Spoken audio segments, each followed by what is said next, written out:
Welcome to Lit with Ernest, where we dive into the world of literature and explore the works that have shaped our understanding of ourselves and the world around us.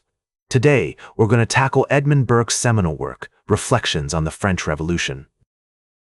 Written in 1790, this book is a scathing critique of the French Revolution and its ideals, and it has had a profound impact on Western thought.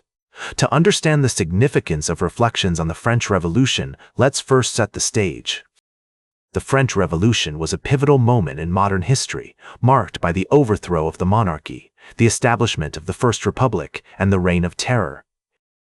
Burke, an Irish statesman and philosopher, was deeply troubled by the revolution's emphasis on reason, individualism, and radical change.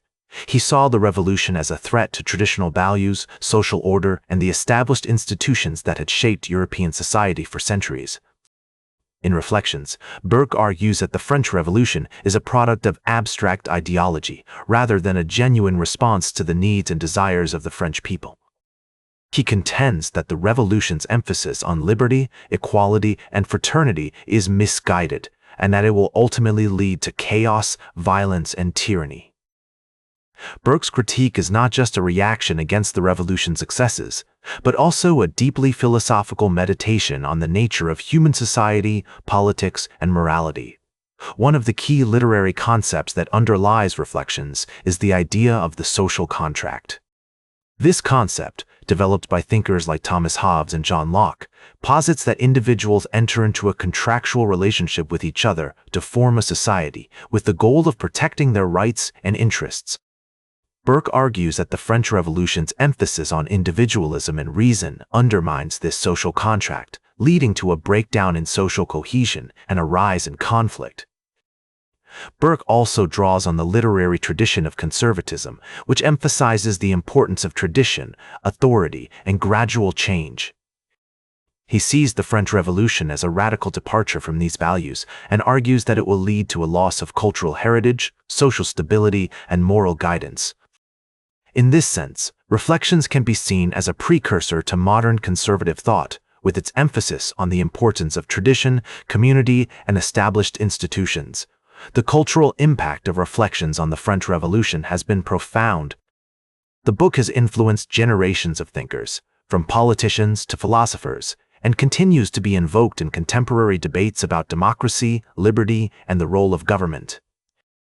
For example, Burke's ideas about the dangers of radical change and the importance of gradual reform have been applied to discussions on constitutional law, international relations, and even environmental policy. One notable example of Reflections' influence can be seen in the work of the German philosopher Hannah Arendt.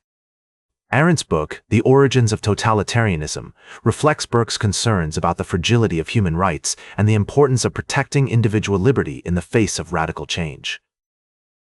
Arendt argues that totalitarian regimes often arise from a combination of ideological fervor, social chaos, and the erosion of traditional values, all themes that are central to Burke's critique of the French Revolution.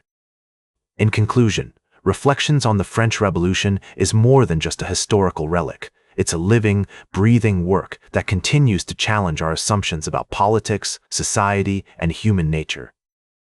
Burke's critique, though written in response to a specific moment in history, offers timeless insights into the complexities of governance, the dangers of ideological extremism, and the enduring importance of tradition and community.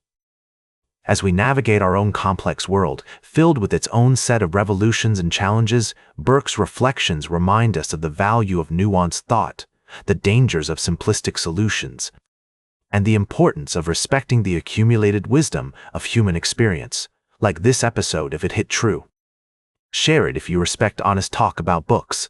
Subscribe because we'll do this again. This is Ernest, signing off.